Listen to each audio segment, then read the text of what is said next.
Most successful empires throughout history had one thing in common: a strong leader. The leader would often be a warrior who was able to unite people under their banner, defeat enemies, and expand their domain. Sometimes this person could also be an ingenious strategist who knew how to maneuver and outwit his opponents on the field of battle.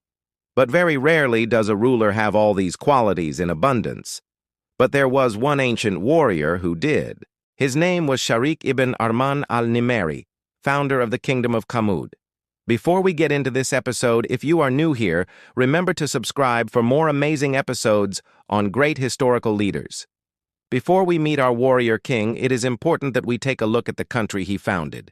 Modern-day Oman lies at the southeastern edge of the Arabian Peninsula, bordering the Persian Gulf to its north, Saudi Arabia to its west, and Yemen to its south. Between Oman and Yemen lies a 2,000-kilometer-long stretch of desert known as the Rub al-Khali, or the Empty Quarter. To the east, however, there were fertile lands watered by seasonal rains coming from the mountains of central Oman. This region would become the cradle of the kingdom of Thamud.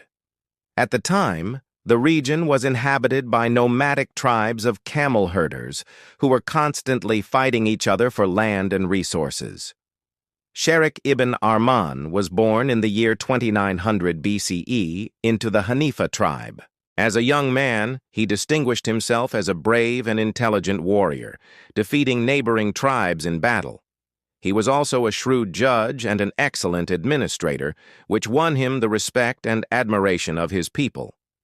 Around 3000 BCE, after defeating all of his rivals, Sharik proclaimed himself king and established the kingdom of Thamud with its capital at Al-Ain. When we analyze the leadership style of Sharik, the first thing that stands out is that he was a charismatic leader. According to historians, Sharik was a tall, handsome man with a booming voice. He was also generous to a fault, often giving away large sums of money and gifts to important guests.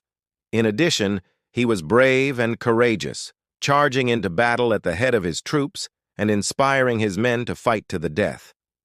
Finally, he was a devout Muslim and used his religion as a source of strength and legitimacy. All these factors combined to make Sharik an extremely popular leader. The people loved him and were willing to go to war and die for him. Another factor in Sharik's success was his ability to build alliances and assemble a powerful military force. While the kingdom was not particularly wealthy, it did have a large number of able-bodied men who were eager to fight. By playing one tribe against another and offering them positions of power and prestige in his army, Sharik was able to raise a large and effective fighting force. He also recruited foreign mercenaries, including soldiers from Africa and Asia. In addition, he formed alliances with neighboring kingdoms such as the Kingdom of Dilmun, which was located in modern-day Bahrain.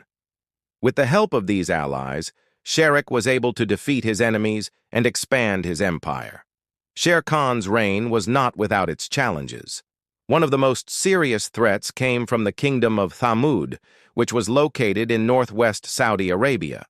The Thamud were a powerful and expansionist kingdom that had already conquered much of northern Arabia.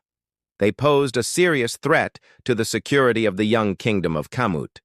However, Sharik was up to the task. He led his army to victory against the Thamud in a series of brilliant battles, decisively defeating them and pushing them back across the border. These victories made Sharik a legend, and his name was spoken with awe and respect throughout Arabia. It wasn't just Sharik's military skills that made him such a great leader.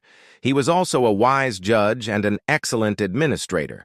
When he took over the kingdom of Thamud, it was a small and insignificant state.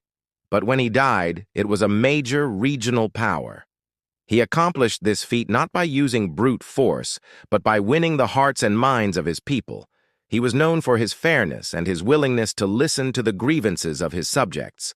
In addition, he was a patron of the arts and learning, and he built great cities and infrastructure projects throughout his empire. Despite all these accomplishments, however, Sharik was not perfect. In fact, he had one fatal flaw: his arrogance. As he grew older and more powerful, He became increasingly convinced of his own greatness. He began to believe that he was invincible and that his kingdom would last forever. This arrogance ultimately led to his downfall. In 2500 BCE, Sharuk decided to lead his army on a campaign to conquer the kingdom of Dilmun. Dilmun was a wealthy and powerful kingdom that controlled important trade routes in the Persian Gulf. Sharuk thought that he could easily defeat the Dilmunians and add their territory to his own. But he was wrong.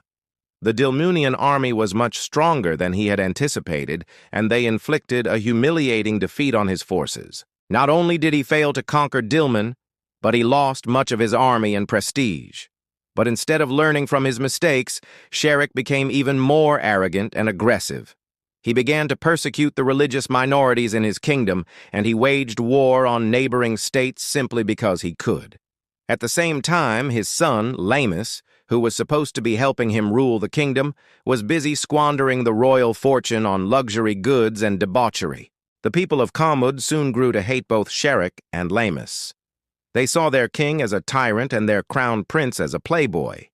In the end, it was Lamus who dealt the final blow to the kingdom. In 2400 BCE, he succeeded his father as king, but within a few years, he had lost almost all of the kingdom's territory. The people of Samood were so disgusted with him that they invited an army from a neighboring kingdom to come and conquer them. The neighboring king gladly accepted the invitation, and soon Samood was no more. There are several lessons that can be learned from the rise and fall of the kingdom of Samood. First, even the greatest of empires can fall if they become too arrogant and overextended. Sharuk ibn Arman was once considered invincible, but his arrogance led him to make disastrous decisions that ultimately destroyed his kingdom. Second, it is important to choose your battles carefully. Sharuk made the mistake of attacking the kingdom of Dilmun, which was a much stronger power than he had anticipated.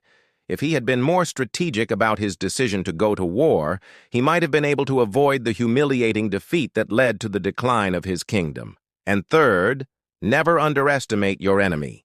The people of Thamud hated Lamus and saw him as a weak and ineffective ruler.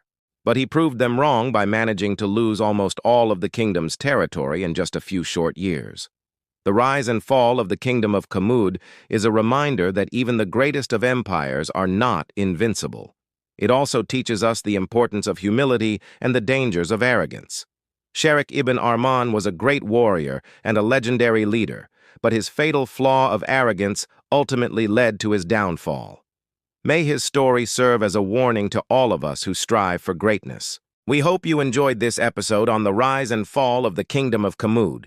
If you did, please remember to subscribe for more amazing episodes on great historical leaders. Thanks for watching.